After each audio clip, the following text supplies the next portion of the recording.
Asalaamu calaykum saaxiibayaal soo dhawaada. Een, Muuqaalkan waxaan uga hadli doonaa su'aalo dhowr qof ay soo weydiisay ayaan ugu jawaabi doonaa si kooban. Su-aashu waxay ahayd aaga lacag ma laga sameeyaa? Jawaabta oo kooban waa haa.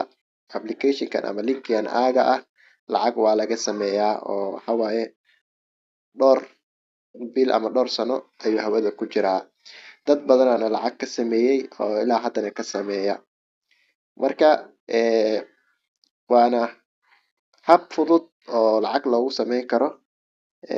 Processkiisa lacag ku shubashada, lacag la bixida waa mid iska fudud waaye oo easy ah waaye. Aaga marka waa linki waaye. Isku haleyntiisa boqolkiiba boqol ma aha oo waxa waaye waa linki xilliga doono hawada ka bixi karaa. Yacni cida u raacan karno malaha.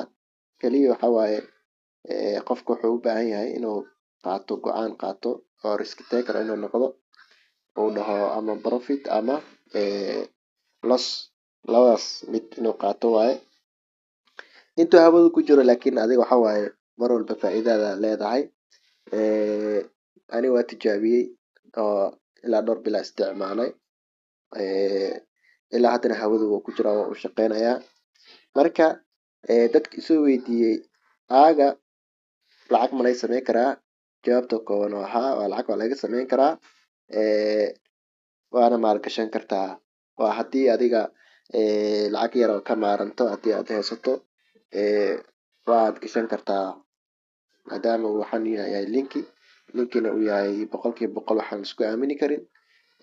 Jawaabta kooban laakiin lacag waa laga sameyn karaa oo haa. Waa mahadsantihiin marka. Haddii aad rabtid inaad ku fahamsiiyana waa ila soo xiriiri kartaa. Si kooban ayaan ku fahamsiin doonaa insha Allah. Soo dhawaada saaxiibayaal. Mahadsanidin.